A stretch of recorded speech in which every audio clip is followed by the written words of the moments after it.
So round one then, the sizing up round.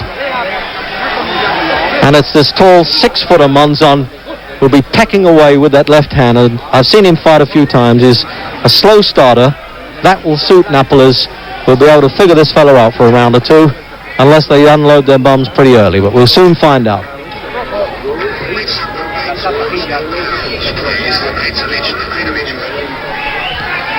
Just to recap then, the weight in pounds: 153 1/4 to Napoles, 159 1/2 to Monzon.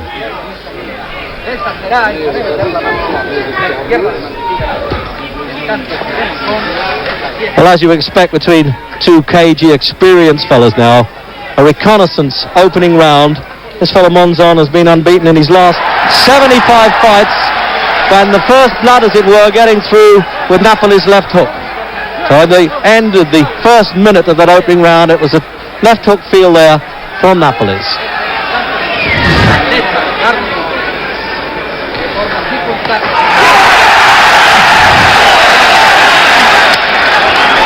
And Monzon does take a good shot, so he's really got to catch him right. Two of the best record fighters of all time you're watching.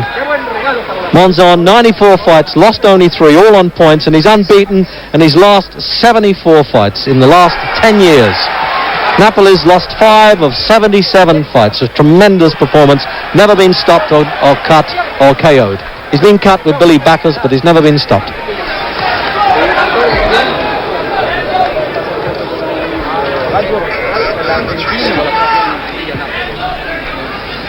So midway then, in the opening round, we're still really enjoying this tremendous atmosphere under the big top here in Paris. Fantastic atmosphere it really is. They've crowded them in here in a setting that's never been seen before for a battle between two world champions.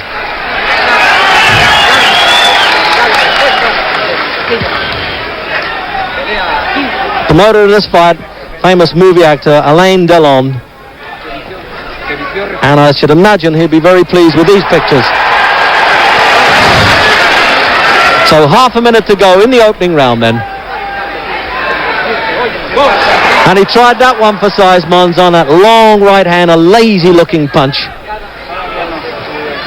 Deceptive looking fighter, Monzon. He doesn't look to have too much class, but believe me, those punches at his count. He's a mule, as they say. That's his nickname, and that's as it comes. He really plods and punches away there, and just war of attrition. So we're coming up to the last 10 of this round then.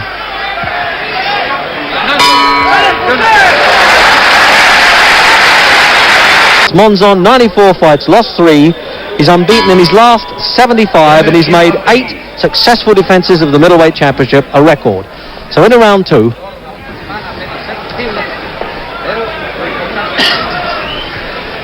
and this gangling middleweight champion then hoping to use this reach advantage against the super welterweight champion, who most good judges put certainly in the first 3, I think, of all time.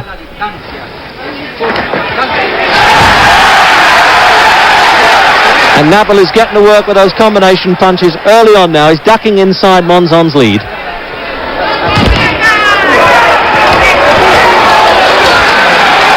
Monzon is a slow starter, but is a good stamina fighter. Has looked very good in the latter part of the fights that I've seen him in.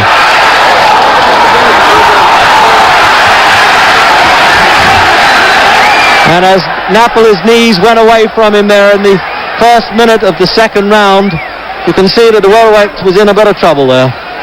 He lost a bit of control there.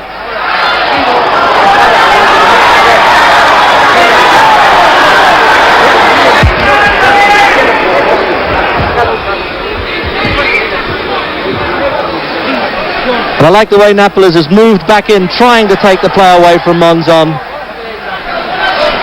This, it seems to me, is living up to all expectations of a double champion fight. What a good left jab, that one.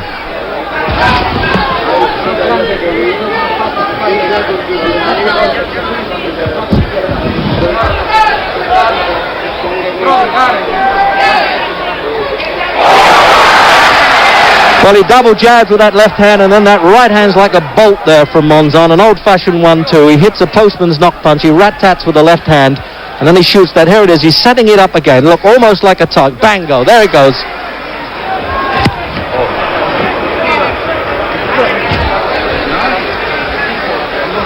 So under a minute to go then in round 2.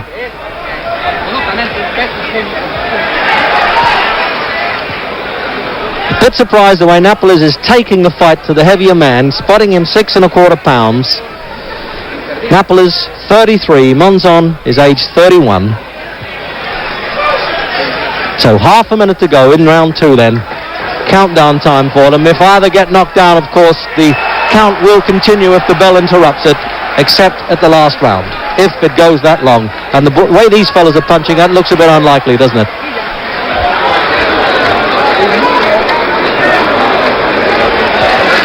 The referee's doing it. It's an easy fight to referee, of course, but he's doing a good job so far. He's staying well away from it. As we come up then, 5-4-3 into the last round. The seconds are putting the stalls into the ring. The end of the second round, and what a good round that was.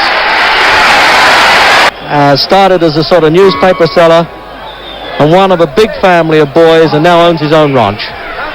So round 3 then of this scheduled 15-round championship for the middleweight championship of the world, with the challenger, the welterweight championship of the world, Jose Napoles.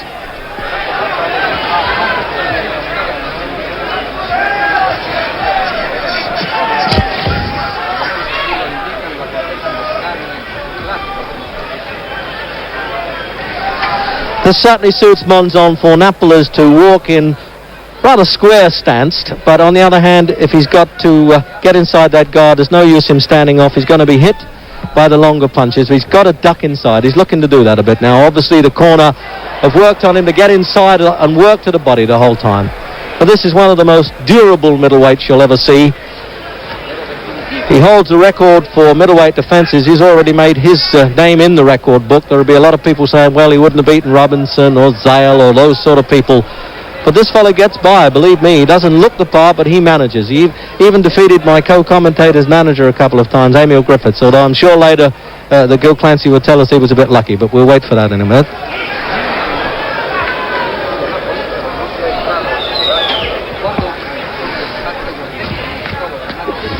Looks to me as though Monzon is not going to refuse to be budged from this pattern, Gil.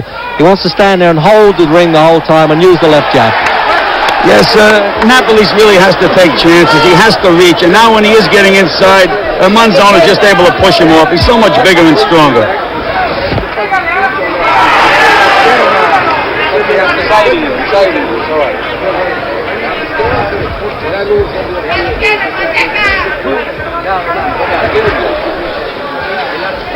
Keep the score, will you, Gil?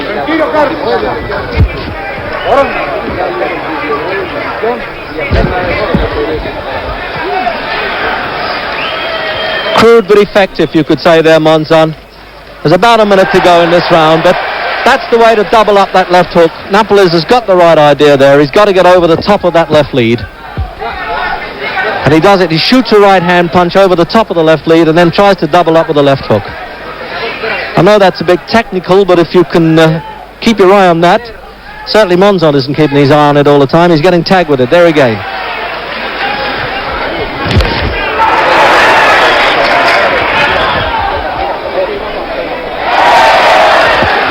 It really is punch for punch all the way.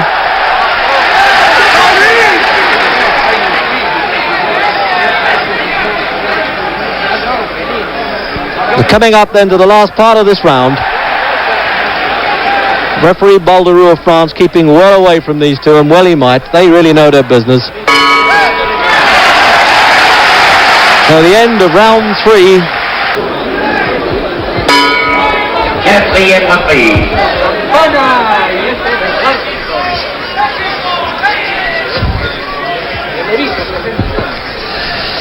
So into round 4 then, and again to you, if you happen to be late joining us, welcome to all the cinemas throughout the United States and in Canada for this super battle of champions, the world middleweight champion Carlos Monzon from Argentine, Jose Napoles from Mexico. And you'll have no trouble there spotting Napoles, the dark-skinned Cuban with the white stripe on his trunks there. And he's taking the fight the whole time now to Monzon. So now, how do you pick it at this stage now, Gil Clancy? Well, Reg, Napoles is starting to find the range with a jab a little bit, and I think that's going to be his most effective punch. If he can make that work, then Monzon's going to be in a little trouble. You watch, he tries to set up and jab after Monzon.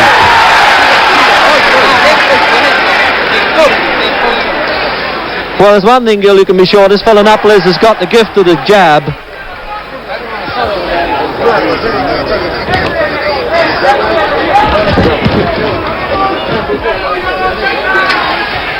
I agree with you, Gil. This fellow Napoles is fighting the smart fight now. He's tucking himself inside Monzon as much as he can. Oh, and what an exchange of punches this is. What a good round. Round 4.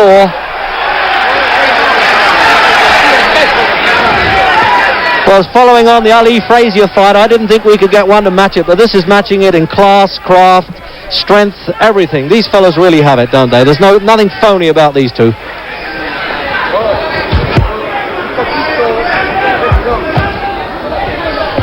Headsman Lewis, you fought Napoles. How is he fighting now compared to when he fought you? Would you fight a different kind of fight as a welterweight?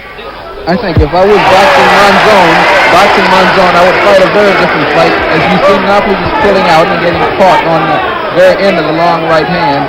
I think that Napoles should try and move closer in on the right hand rather than going to the outside. So they're coming up to 45 seconds left in this round.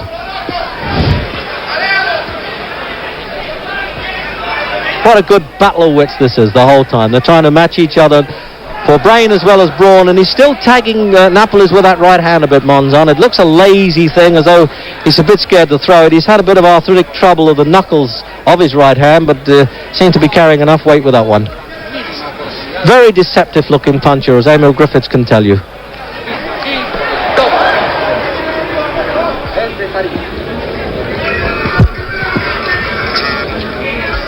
So the countdown to the end of this round now.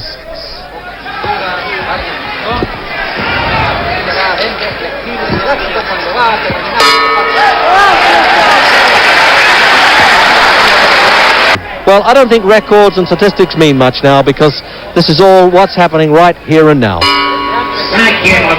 So round 5 then. Carlos Monzon,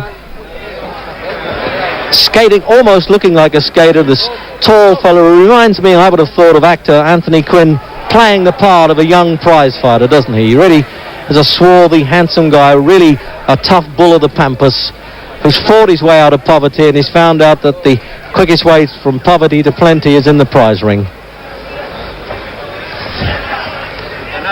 But the relaxed style of Napoles, the man who puts him, I think, among the all-time greats in this division, up there with Sugar Ray Robinson, and I have to say Elmer Griffiths, who you know who's sitting next to me.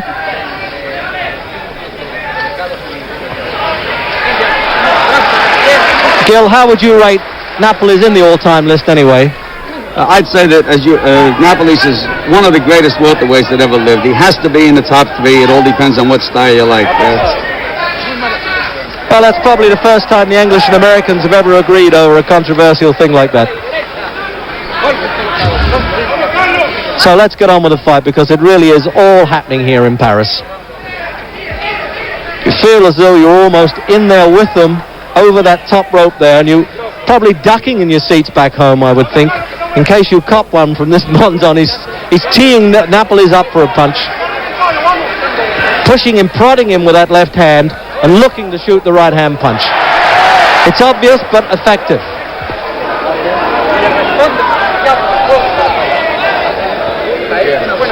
And Napoles is first to show blood. He looks as though he's cut around the right eye. It's difficult to tell whether it's superficial or not at this stage.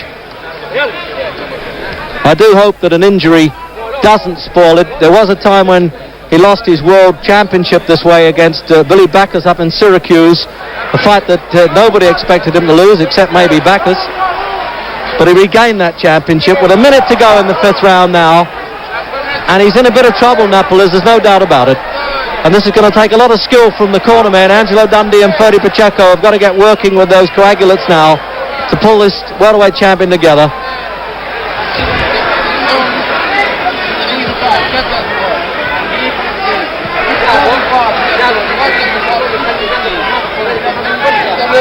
I said Monzon was a slow starter, and I was right. He's opening up a lot more in this round than he was at the start.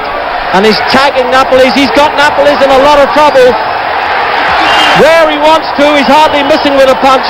And Napoles bravely tried to battle it out with him there. But it looks as though he may club him down. He may not have enough time in this round to do it. What an effective show this is from the middleweight champion Monzon. But we're getting to the countdown at the end of the 5th round. No, then the bell has saved Napoles. That's what makes them champions. So after that slow motion, back to the double speed then in round 6. And we'll see what effect that punishment in round 5 had on Napoles. Really was in trouble there. Now, can he ride this storm? This now has got to be the big thing for the welterweight champion. This adage about the little one can't beat the big one in the fight game looks at this stage of the fight as though that could be right. But there are records to disprove that. 6 welterweight champions have in fact won the middleweight championship, including Elmo Griffiths, as I had a nudge on my knee to point out there, and of course the great Sugar Ray Robinson was another, and Mickey Walker and so on.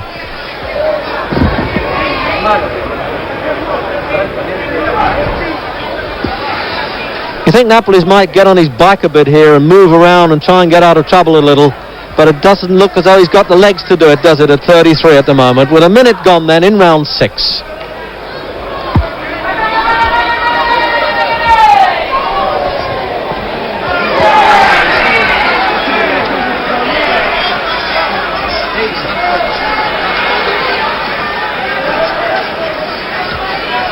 Monzon is able to manhandle him, Reggie. He's just so much stronger inside. You notice the way he just pushed him away then? Yeah, 6.5 pounds or 6.25 pounds really does make a difference at this level of weight. He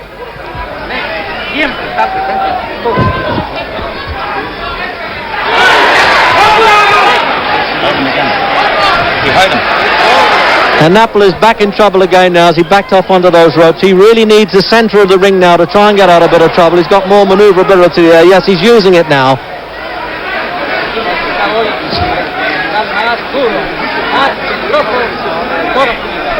One wonders if Napoles was defeated here, whether this would be the end of him, whether he could get back to that welterweight division, having gone up from 147 to 153.25 to this fight. It's hardly likely, I would have thought, that he can get back to 147 and still be a force as a fighter. Look at the effective punching of this man, Monzon. He does not miss with one, does he? Oh, he really teed Napoles up for that one. It was almost like a golf shot off the first tee. He looked as though he got his driver out and said, well, here it comes, right down the middle. He has Napoles backing up now, which is a bad thing for Napoles. I think the difference is the size. He's just pushing him around, and Napoles is really right down. He's only got 10 seconds to last this round. 7, 6, 5. I don't think he can. Yes, he'll make this round all right. That's good news for Napoles, but he is in trouble. And was he pleased to hear the sound of that bell?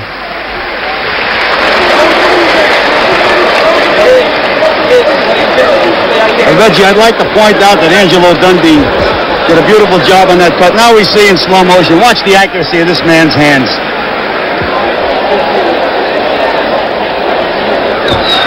You'd have thought Napoles might have tried to walk in and grab Monzon for safety there in the same way that Ali kept nullifying Frazier.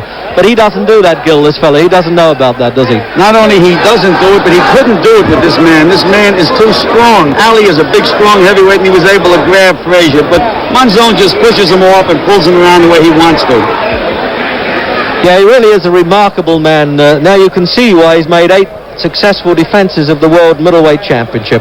And they're using this 60 seconds in this corner now, almost like surgeons. They've got to pull this man together, give him every bit of spirit that they can give him, and send him off that stool with some hope. No, it looks like Angelo Dundee will not let him come out. At the start of round 7, Angelo Dundee will not let Napoles come out. Start of round 7. Start of round 7. The bell rang for round 7, and Angelo Dundee said no, he would not come out. And they've gone crazy in there, as you can see in the Argentine's corner. as Monzon has really made Napoles quit in the corner. They're going crazy in the ring, as one would expect. This is a tremendous performance by Carlos Monzon. Sheer strength, accuracy of punch of this big, handsome brute of a fighter, nothing short of that. As he talks to his folks back home there in Argentine, he has retained the world middleweight champion for the 9th time, and there you see it in fast speed again in that round. It looks as though they've even speeded up a little, I think. Back to slow motion or not? No, there you are, close up the man who's defended the championship almost without a blemish there. Certainly he's had to sweat a little bit. He's had a little sweat there to keep it going. He thought that Napoles may use his guile a little bit more than he could, but this fellow's sheer strength with that chopping right hand, almost like a tomahawk, I would have thought, cut poor Napoles down to size. And I've always been a great admirer of Jose Napoles, and any man that can do that to him must be a good champion of the world. Gil? See those punches, those punishing punches. Well, this is another successful defense for Carlos Monzon. Now, I guess the only fighter in the future for him is Rodrigo Valdez.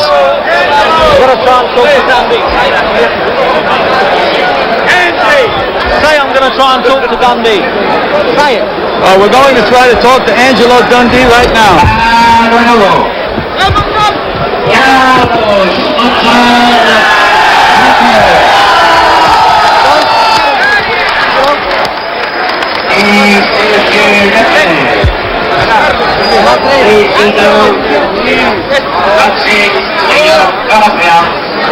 Il emmène 5 kilos de championnat de Carlos Monzon au séance 5 kilomètres par la source Perrier.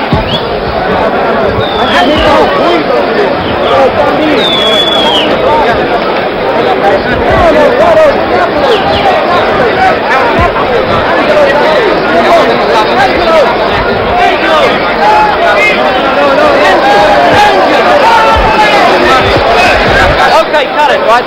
Angelo! Okay, so we now have Angelo Dundee to tell us exactly what happened in that corner. Angelo?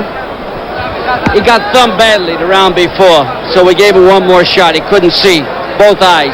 He got thumbed pretty good from both hands, and the kid couldn't see, so it was useless. Let him go out there. He was catching too many shots. How bad was that cut, Angelo? The cut's right on the inside of the eye was done by a thumb. There has been this complaint before, of course, allegation that Monzon did this to Boutier in Paris. Do you now subscribe to that? I do subscribe to it. He definitely thumbed. And the kid thumbed him, and the guy did a good job of it and practically put his eye out. The cut is right in the corner of the eye. No way a punch could have done it.